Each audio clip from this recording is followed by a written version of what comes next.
السلام عليكم ورحمة الله وبركاته. ازيكم يا حبايبي؟ عاملين ايه؟ يا رب تكونوا بخير. اهلا بيكم في قناتي كل يوم جديد مع ام رحمة على اليوتيوب. النهاردة يا حبايب قلبي هنعمل مع بعض حاجة بنستخدمها في معظم الاكلات. هنعمل مع بعض ايه؟ هريسة الشطة. زي ما انتوا شايفين قدامكم كده انا جايبة فلفل احمر. فلفل احمر ده بيبقى ايه؟ حراق.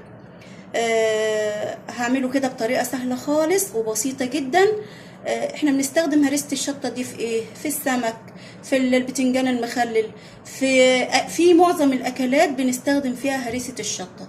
فلازم ايه؟ تبقى متوفره عندك في بيتك وفي تلاجتك. فاحنا النهارده هنعملها بطريقه سهله جدا.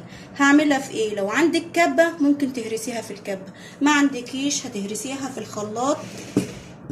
الخلاط بتاعك اللي انت ايه بتستخدميه.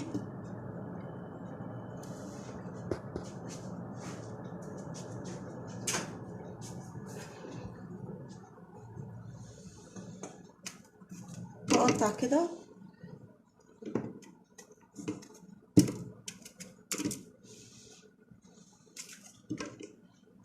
هقطع الفلفل بتاعي كده في شفشق الخلاط زي ما انتوا شايفين.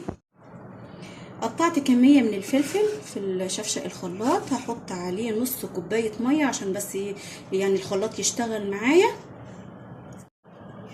هرست الفلفل زي ما انتوا شايفين كده وحطيته في الحلة. هحط بقى كده الحلة ديت على النار، على نار هادية كده لمدة نص ساعة. الفلفل بقى يستوي كده ويستبك، وبعد ايه نص ساعة هوريكم احلى هريسة شطة عملناها مع بعض وازاي هنحطها في البرطمانات ونخزنها. زي ما انتوا شايفين كده الهريسة بتاعتي استوت وسبتها بردت زي ما انا قلت لكم. فضيتها بقى ايه في برطمان كده نضيف وممسوح وناشف وكل حاجه كويس جدا. بالنسبه للطبق دوت انا هخليه في المطبخ تحت ايديا استخدمه.